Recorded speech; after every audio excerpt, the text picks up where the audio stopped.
When Lucasfilm made the announcement that they were going to be making a Willow series on Disney Plus, the resounding response was, wow, this is going to be a disaster. Once again, Lucasfilm will be reaching into their bag of IPs that people care about, that people love, and pull something out just to bastardize it for the sake of identity politics. And what do you know? Now that the first few episodes of Willow are on Disney Plus, it's been revealed that that's exactly what they've done. Shocker. Polygon, the big surprise of Disney's Willow show, queer romance is front and center, a decision that creator Jonathan Kasdan said was just organic to creating the sequel. And you know, as Critical Drinker puts it, it's Disney. That's basically all they can think of now. And that's pretty true. When you look at everything that Disney's coming out with, there certainly seems to be a theme, almost like there's a not so secret gay agenda at play. And you know, Polygon probably thought this was going to be awesome. They're going to celebrate this. You can see from some of the responses,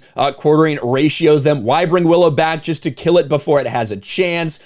And I like this one right here from J. Core. Willow fans, Ghostbusters, Star Trek, Star Wars, Cowboy Bebop, Marvel, MCU, Resident Evil, G.I. Joe, Wheel of Time, everybody. Every single franchise you can possibly imagine. First time? Yes, they're going to bring up this 1988 classic movie. They're going to bring back some of these characters just to destroy them. And you can see the headline, Disney's Willow puts queer romance front and center, and it was just organic, says the creator. Now, this is the big headline going into this. The big headline is, wow, look at the gay romance. Look at how stunning and brave this is. The reality is, I've seen this first episode. This entire thing is a nightmare. This entire show would make the people at CW cringe. That's how bad it is when you look at the dialogue, when you look at the interactions between these characters, when you look at the attempted humor, when you look at the entire thing. That's clearly the audience this is designed for, the CW crowd. Not people who liked this first movie, not people who liked it back in the 80s when it came out, not people who actually care for these characters. No, instead it's something different. And we do have an article here from Bounding into Comics.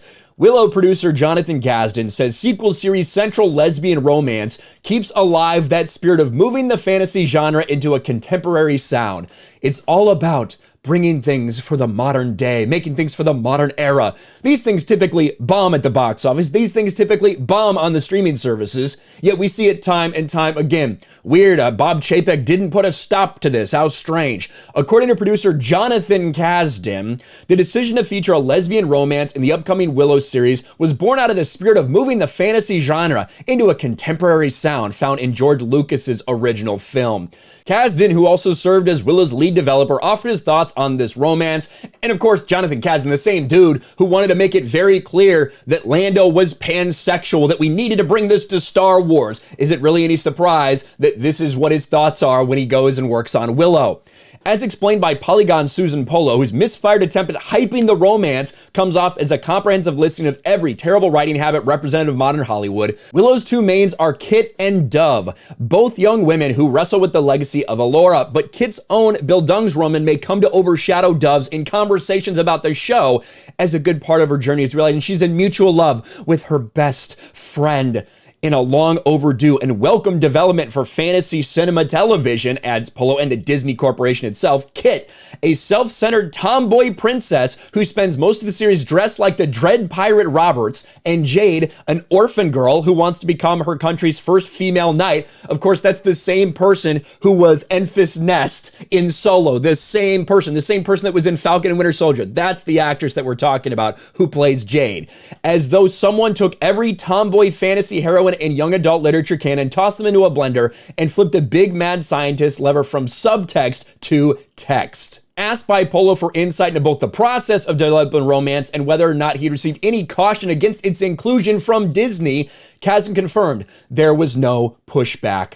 What's interesting is, I hope and I believe we're at a moment you're going to see a paradigm shift in that. And hopefully, the way that's going to happen is these kind of queer stories, particularly this one, that were just organic to the narrative that we were telling, finding their way in. And it becomes less of a surprising and unusual thing to see. Yes, I'm sure it just fit right in. When Sorcia's two children, their twin children, one who's a man who seems kind of useless and a womanizer, and the other's a woman who's a lesbian hero. Yes, I'm sure that was so just organic to the story that you were trying to tell, because it's part of the landscape of the world around us, just like the diversity elements of casting.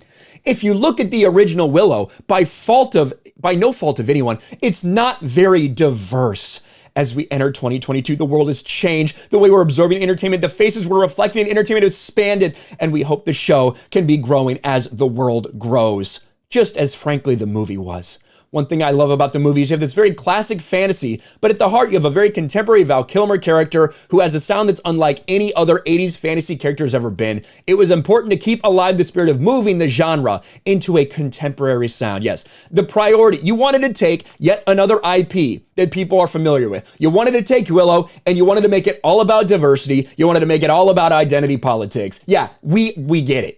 It's no surprise. It's what everybody knew would happen. And it's not going to be surprising when this thing tanks on the Disney Plus streaming service. The same streaming service that lost $1.5 billion just in the last quarter because no one is watching this garbage. They continue to push woke identity politics instead of focusing on entertainment time and time again. And this is just yet another Lucasfilm IP that they decided to burn at the altar of wokeness. Let me know your thoughts in the comments section below. Smash a like button, subscribe to the channel, ring the bell for notifications, share this video out there, and I'll talk to you later.